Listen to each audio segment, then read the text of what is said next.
Alright, I now have a box full of flakes from all the large nodules that I've been napping. So I'm going to select some out of this collection to nap in the next few videos. And I think I'm going to be focusing on Eastgate points, because I think they're cool looking.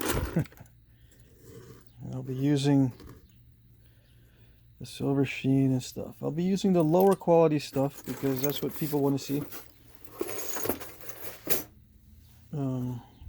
They want me to use low quality, high beauty type of stone.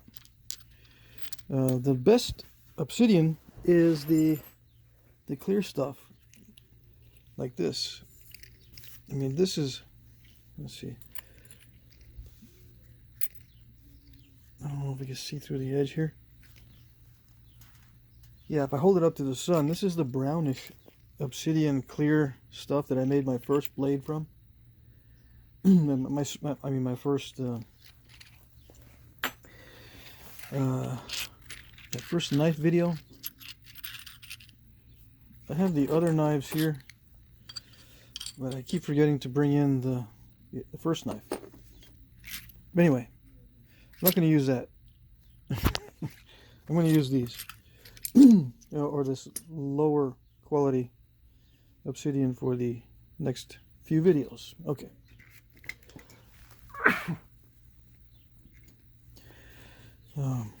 Sorry for the clearing the throat in all my videos. The pollen is extremely high in my area. It's been that way for over a month. I don't know why. The drought has killed everything. I don't know where that pollen's coming from. Maybe from out of state. It's just blowing in. In any case, I'm all gunked up and I have to clear my throat a lot. Alright, so yeah, there's quite a bit of a curve in this one. Okay.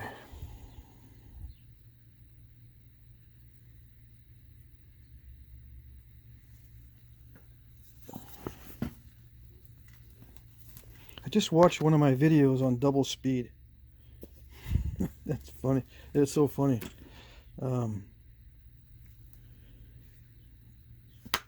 It was not only was it cringy, because I think all my videos are cringy when I watch them, but it was doubly cringy on double speed. My goodness.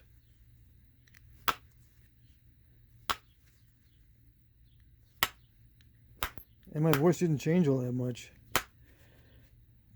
I thought I would sound like a chipmunk, but I don't. Not on double speed anyway.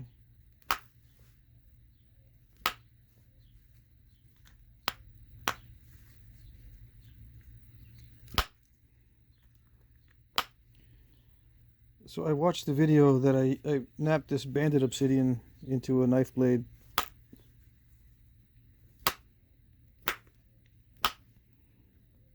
And I combined the videos into one video. I had it chopped up into 4 parts before originally, and then I combined them all. And the audio was pretty good, so I was happy. No out of sync audio on that one.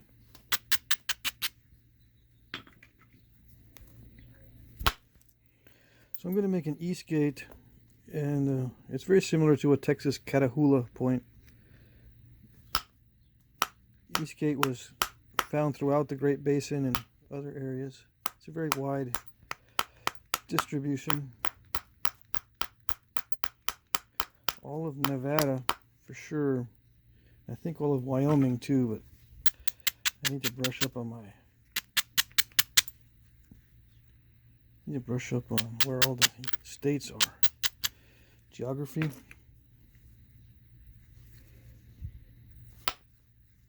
I looked at a map just now.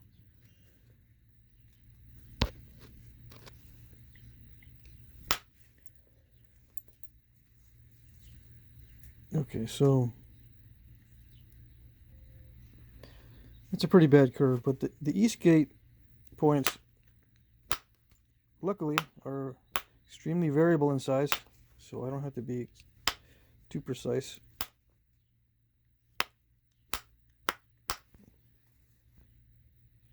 Which is handy, which is good.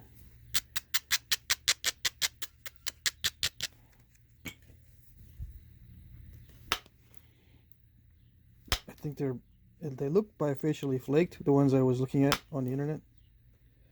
But they might be unifacial. I don't know. I'm not going to care too much about that part. Maybe you guys can give me some more information.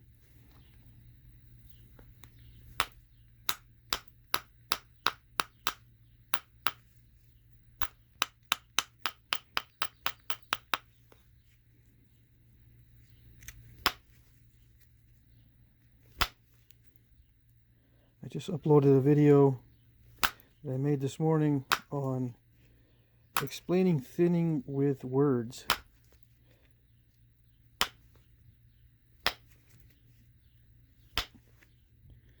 And I hope it was helpful.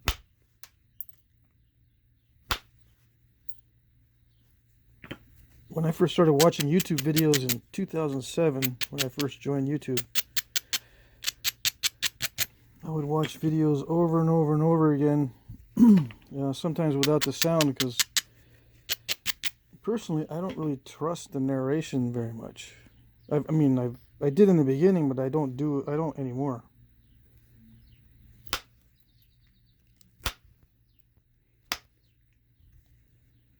Because the flaker, the tools don't lie as easily as the narrator. You can misinterpret what's going on. Like, you don't know how hard I'm hitting. You don't know how hard I'm hitting the flaker, so you could misinterpret it as just barely tapping. But some of these strikes are pretty hard. It's not apparent, I guess, by the differences in volume. You can hear a soft hit or a hard hit by differences in volume, but a lot of people miss that. They're not audio in tune, they're more visual. That's one way to tell. But anyway, I used to watch them over and over and over again.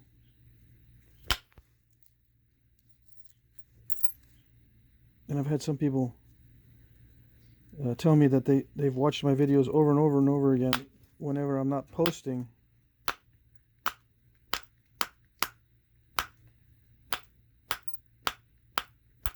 And then when I am posting, I guess they save up their frustration and say, can you do this? Can you do that? Can you do this, this, and this, and this?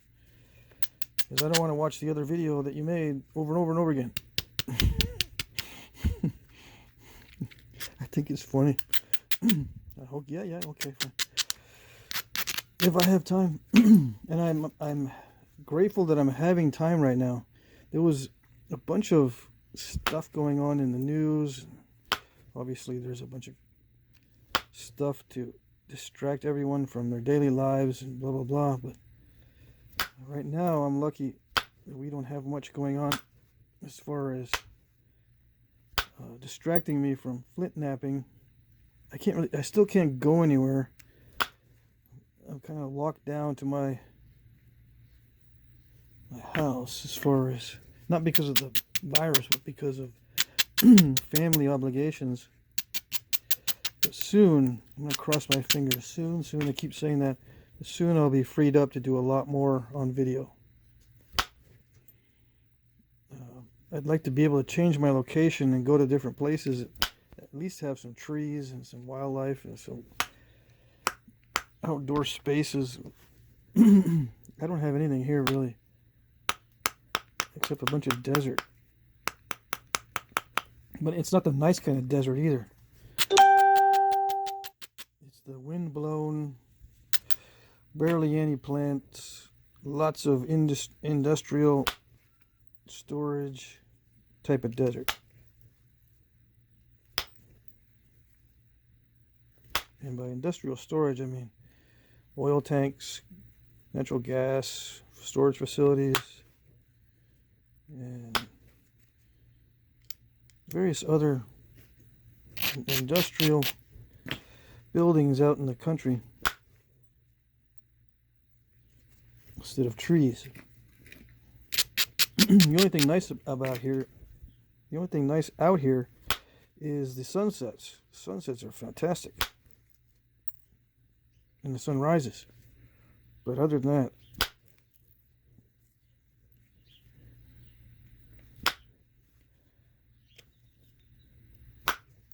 there's not much interesting video scenery.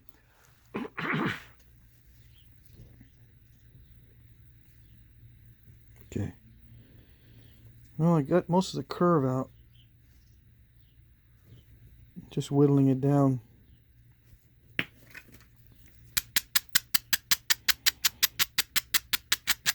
In the video Thinning with Words, I'm telling everyone to be aggressive.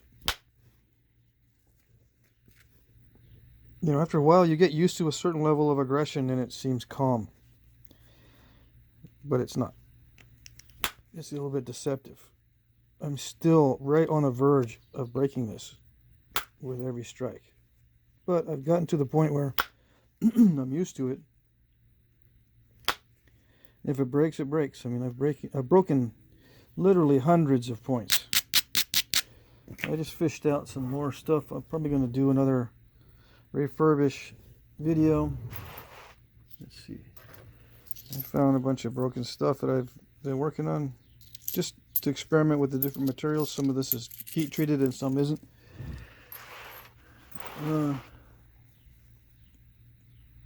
Little flakes. Anyway, broken tip. I'm going to do another refurbish video when I get a bunch of those built up. Okay. Because people seem to like that one for some reason. I didn't think it was all that good. But for some reason that one was well liked. Okay.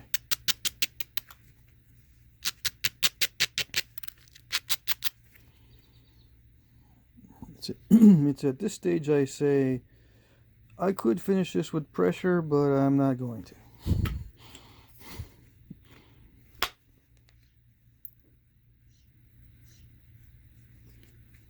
I'm going to do a little more percussion and then we'll see.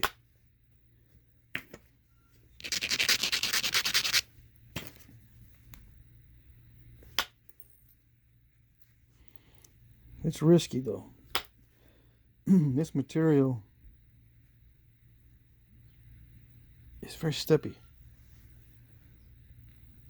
And to clear off the steps and all that, you've got to be very careful, obviously. But also, I can't be holding back too much because the flakes won't travel. I need all the flakes to travel on this material, and I got to make sure the platforms are good. What I've noticed as I'm developing my Flintknapping explanations, I'm calling the edges platforms and platforms edges.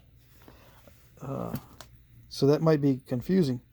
I'm getting away from the word platforms and just using the word edge. Not intentionally, it seems that way. Because platforms confuse people. When you start talking about platforms, they either have a mental aversion to the word or something they just don't want to hear it, or they don't get it. They don't really understand it. So I'm concentrating on edge. The terminology is edges. And it's differentiating from the surface.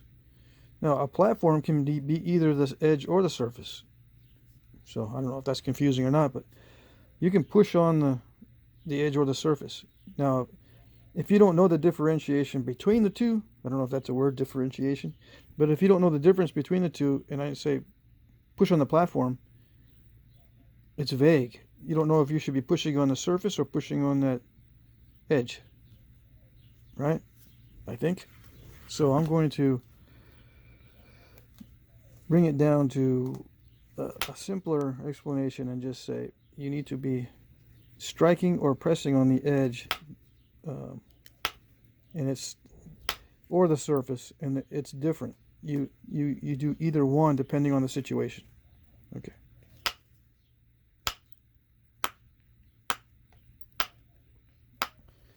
A surface strikes or surface pressure, you're going mainly downward. You won't be able to dry flakes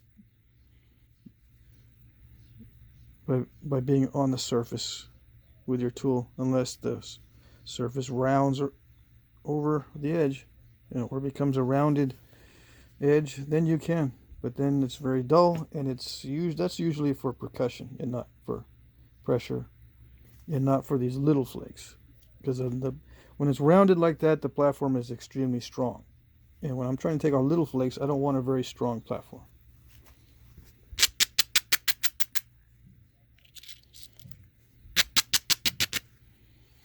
Sometimes I don't know if my narration is actually helping.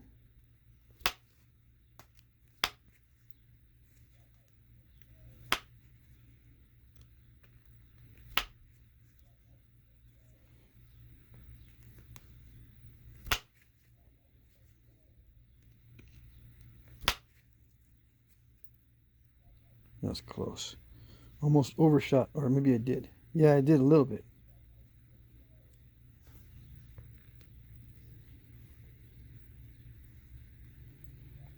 Now, some archaeologists go, ooh, overshot. That's a nice advanced technology. So funny. So funny. Okay. I don't want to laugh, but, it's much easier to laugh at anthropologists than it is to laugh at archaeologists. So maybe I should do that.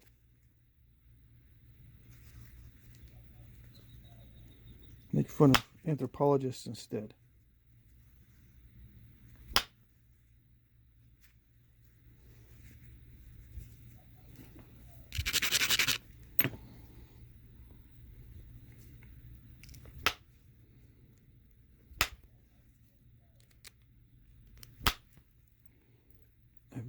I've been thinking of getting some anthropology books, but the ones that are coming out lately, I gotta say, and I hope you don't hate me for this, but most of it is word salad. I cannot read it. I really cannot deal with it.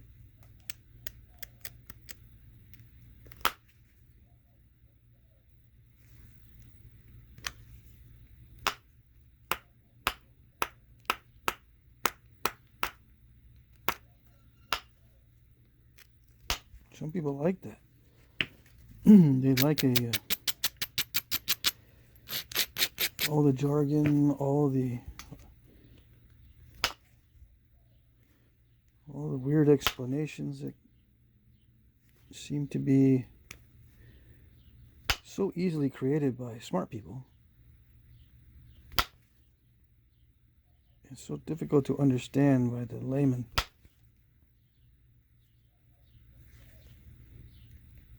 I don't know if they do it on purpose so you can't understand it or what. And once you figure out, you look up the definitions and you get well versed in the philosophy behind these things, and then you go back to the work that you're originally reading, and you notice that they could have said what they're saying in 5 words instead of 50. So there's that. Okay.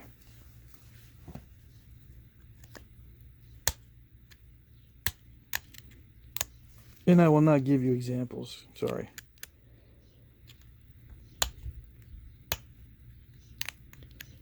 I shouldn't say that. Some of it is highly comical. I might do it just for comedy.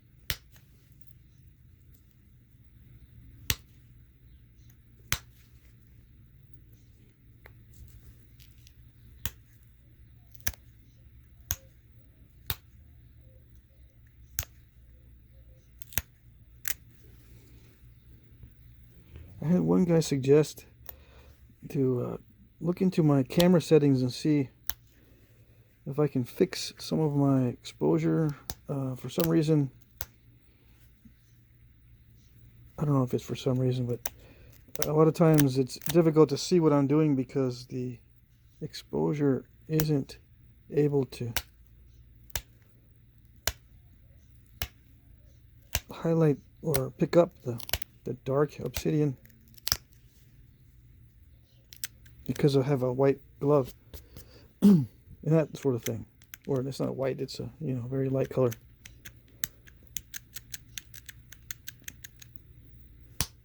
Let's see, I do have a light.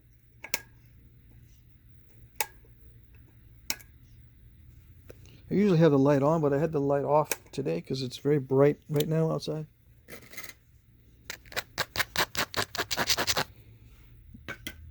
So you can let me know if it helps with the natural light only. Of course, this is not dark obsidian, so I don't know.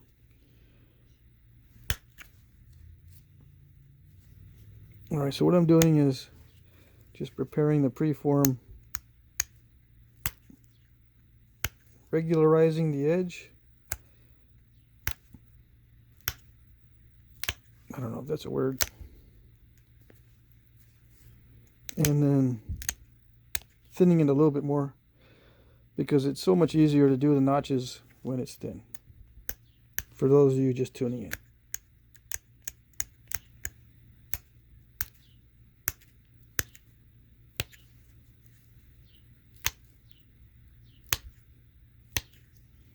Dang it. I always have trouble on the tip there.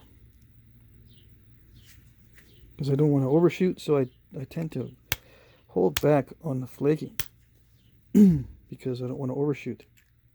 But then I end up not going far enough across and it steps.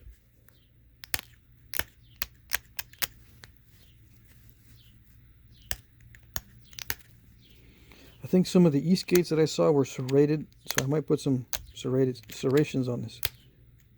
Well, I probably should, just so you guys can see.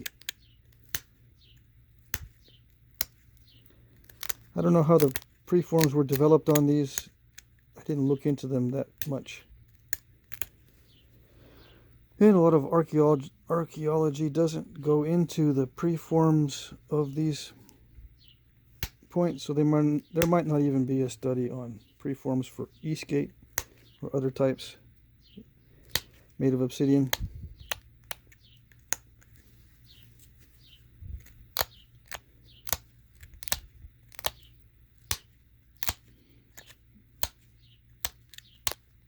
And the reason why it matters is sometimes they're unifacial, which means they have original flake scars on one side.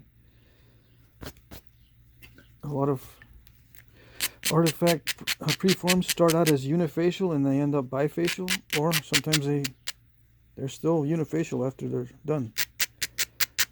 It kind of is important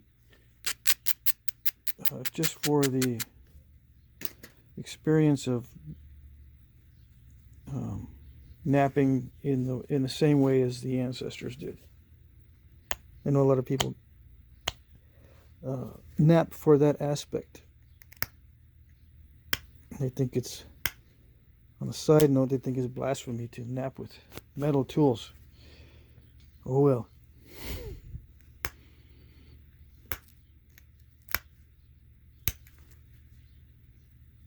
I say oh well a lot.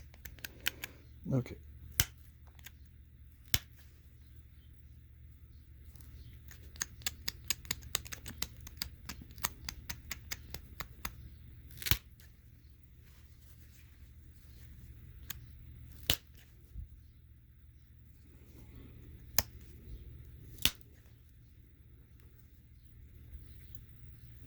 And for those of you just tuning in, this is a domed pad that I made myself.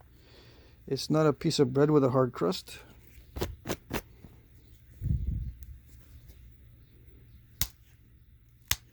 And I use domed pads so I won't snap the points in half. If I use a slotted pad like this, very well used, very worn. Just kidding. A slotted pad, I break points on those.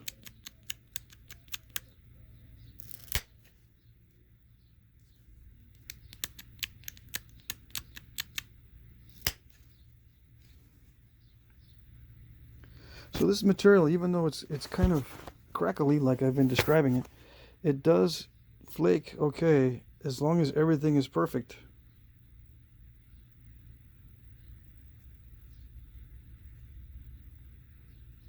For those of you who want to see some sequential flaking, there you go. Get yourself an eyeful. You're not going to see it very often.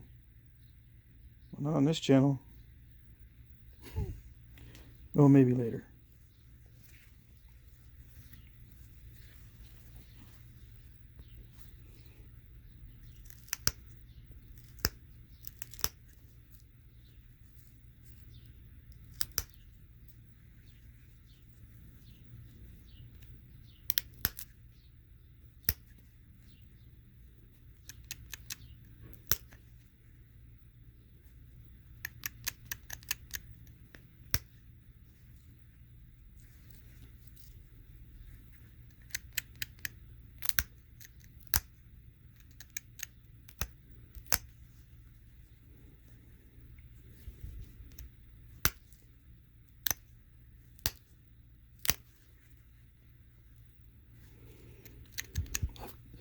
Yeah. I don't know. Okay, on the Eastgate points, the ones I was looking at had very straight edges. So I got to be careful about these.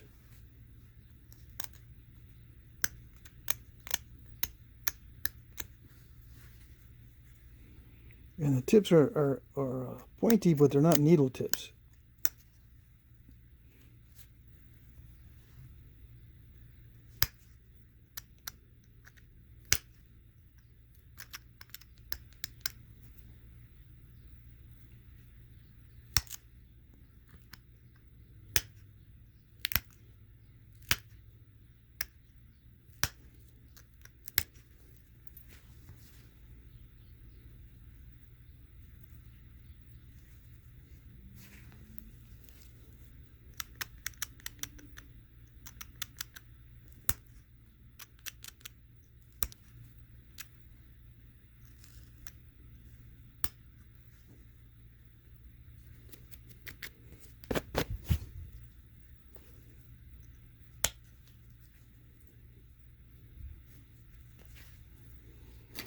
Okay, I should probably work on the edges after, so I don't have something really thin in the middle when I'm working on the notching. But I can't resist taking off a few more flakes. Well, I'll just leave it. Okay, so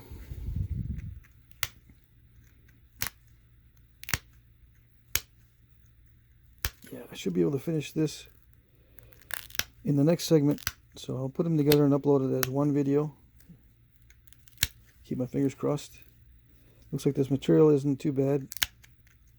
It's not giving me a lot of trouble.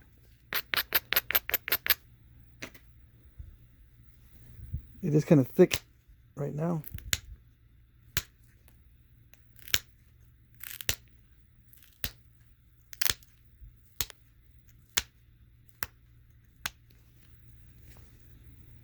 But I think I can power through that thickness because it is obsidian. Yeah. Should be able to. Okay.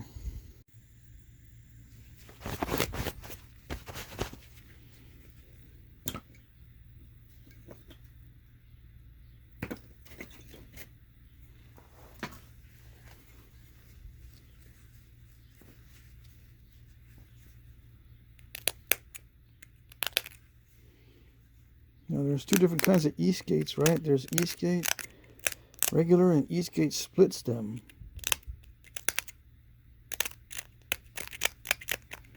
And these barbs flare out a lot in some cases they don't. I'm going to make these flare out a lot because I've got a lot of width and the bases are not that wide. Let's see, will this fit on the arrow shaft? I still got it. It's still way too thick for a regular arrow foreshaft. Should probably thin that down more.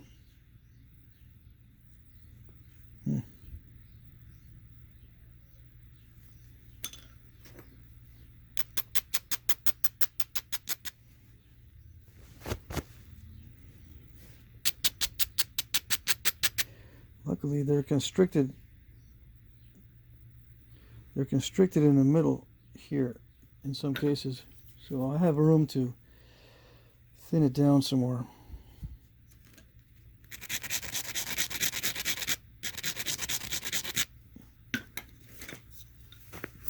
Now, this is dangerous at this stage because I'm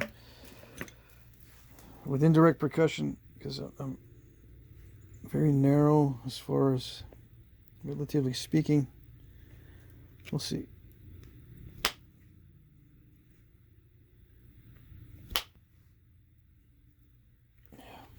If I hold it back, it doesn't do anything.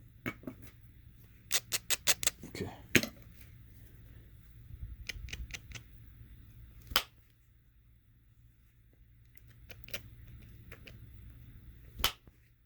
Yeah. I'm just going to pressure flake that stuff.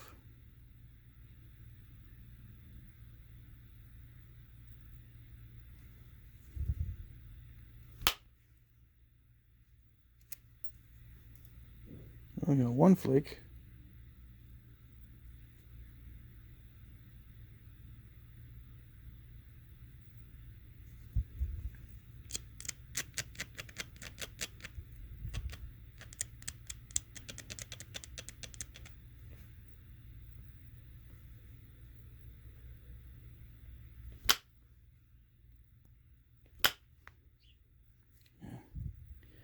I'm having to hit that really, really hard. It's probably moving, but it doesn't seem like it's moving. A lot of times when the flakes are not traveling, that means this thing, everything is moving out of position. But I think it's just slipping off the platform or off the edge.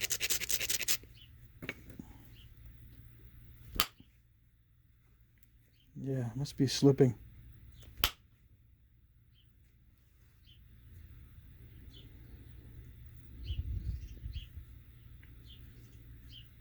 I may be able to get it thinner with the notching and working the base a little bit more so it'll fit on the regular Arrow foreshaft with that kind of thinness. As compared to another one,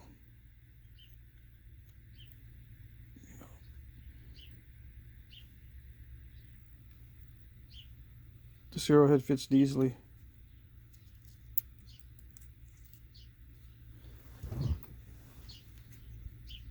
Yeah. Take down the, chip away at the base of the wire and then send some thinning flakes in. Okay.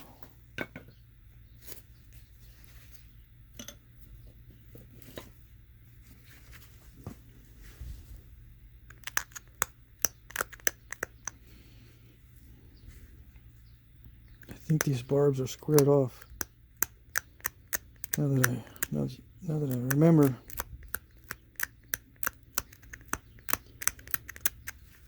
Yeah. They're not pointy, they've got a little squared off look to them.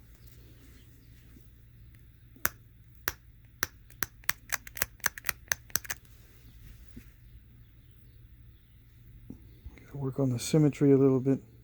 It's not symmetrical.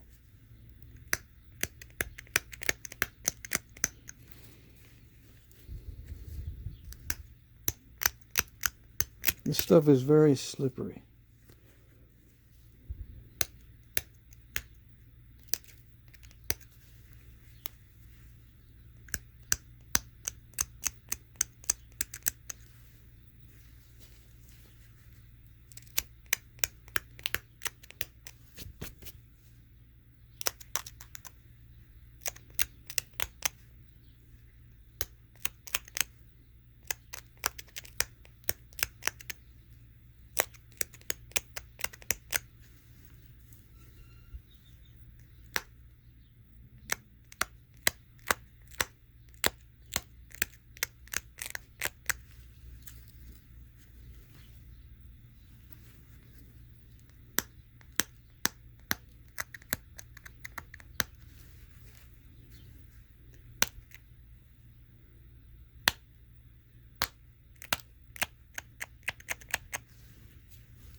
increased the width quite a bit because I wanted to get those barbs squared off.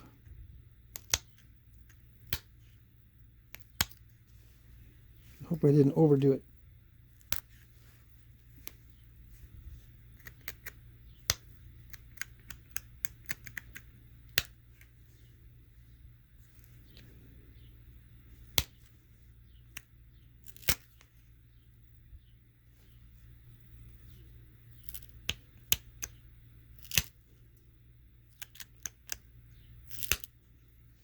This is when it's really easy to snap off the tip because I'm putting a lot of pressure down here.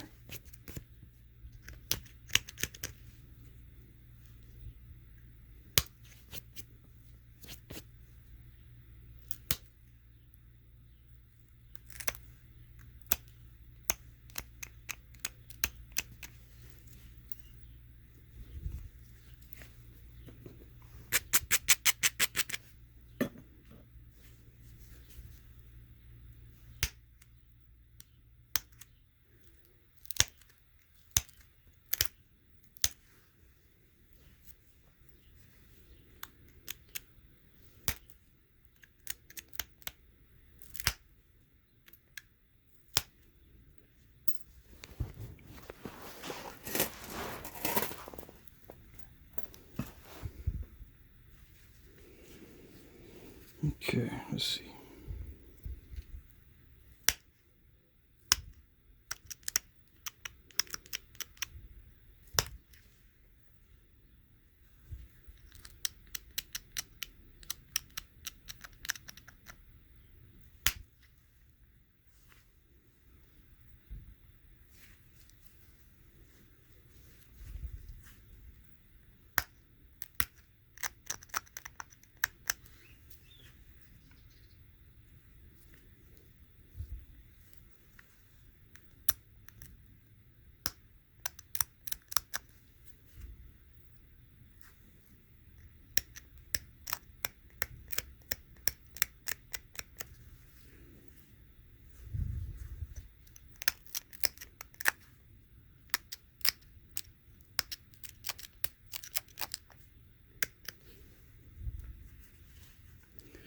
I'm going by memory. I'm not sure if these bases are contracting or flaring out a little bit or straight, parallel.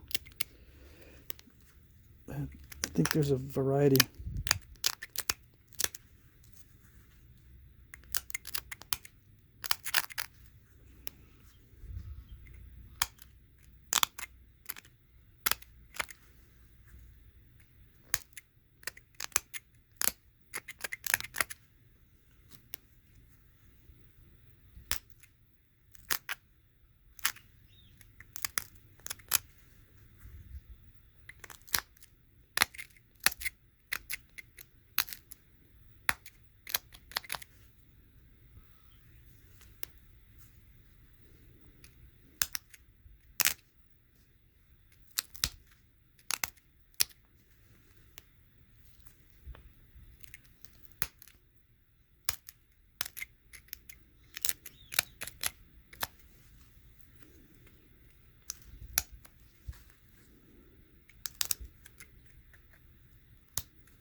It's not the easiest stuff in the world to notch. It does stall easily.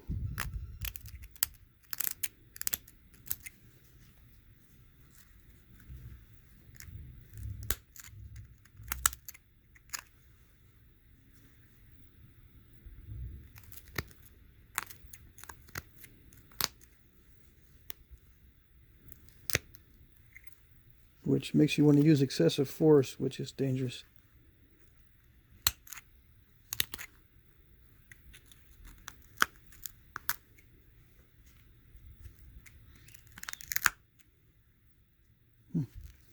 It does help to turn the flaker as you're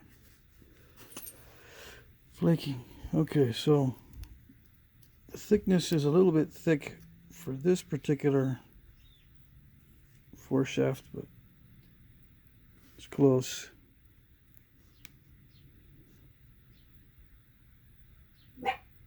It wouldn't take much to widen out the notch without hurting anything as far as the strength of the hafts. I don't think these Eastgates have long stems.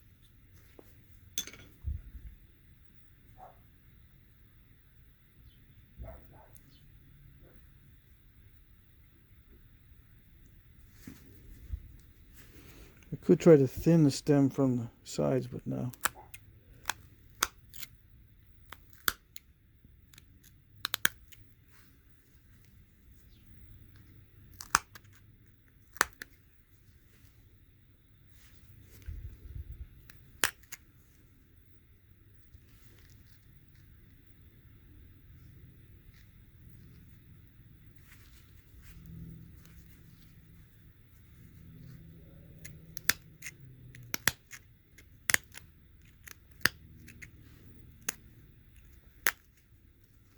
I'm just seeing how far I can notch.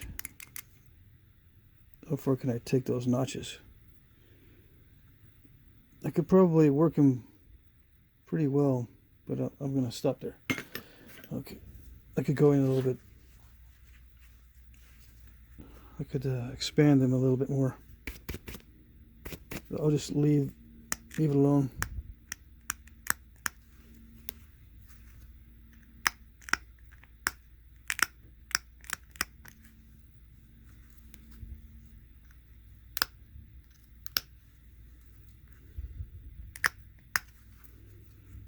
I'm assuming these squared off barbs are sharp.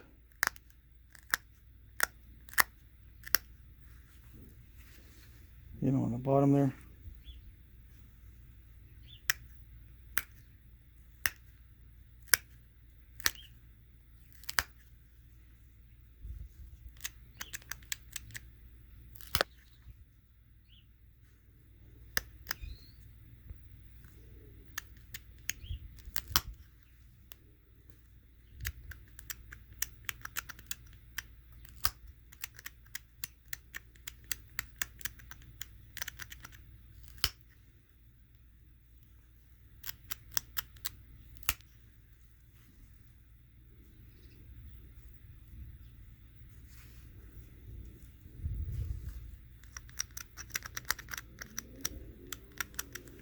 I'm going to push my luck and try to thin that down.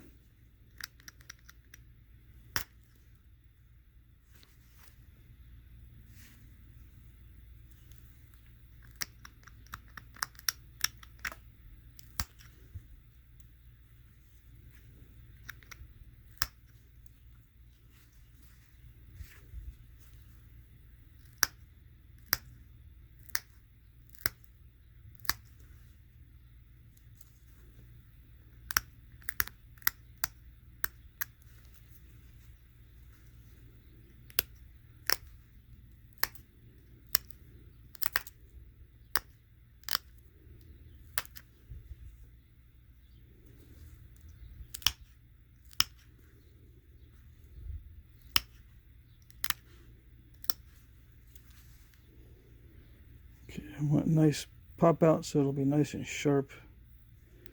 I didn't hear very much crunching on that, which is good.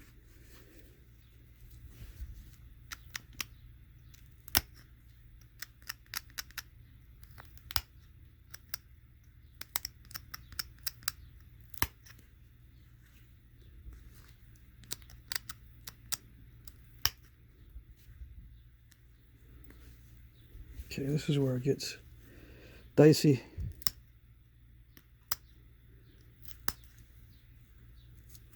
I'm going to be careful with this tip.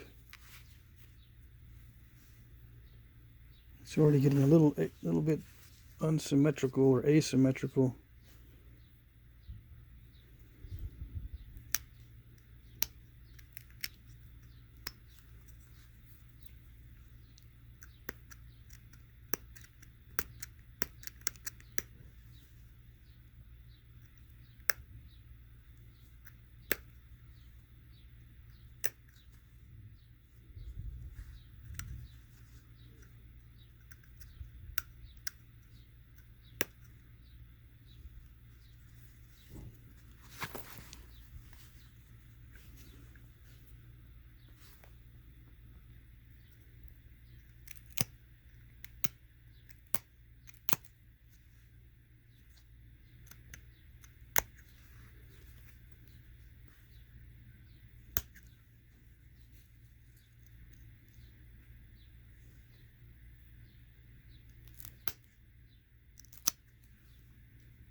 Okay, I'll stop.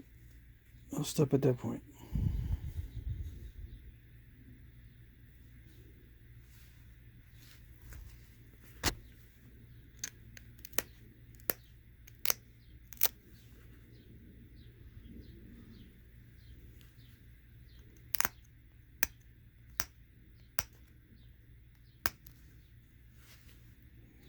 It's kind of serrated, right?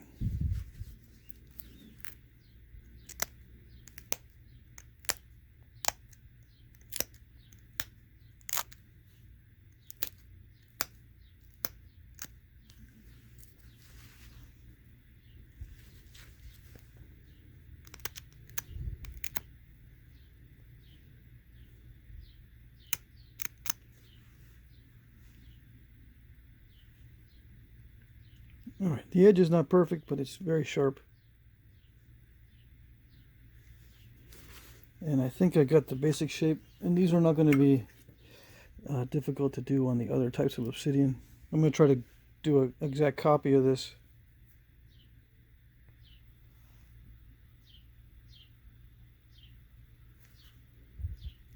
Now I'd probably make, I'd make the notch wider so I can go deeper. And the way I'd wrap this is just around the base, around the stem. I don't think I'd put any more sinew up on the blade or anything. But yeah, I'd make the notch wider and a little bit deeper, so I would see maybe a little bit of wood over the top, and then wrap it straight across all the way down ½ inch or so.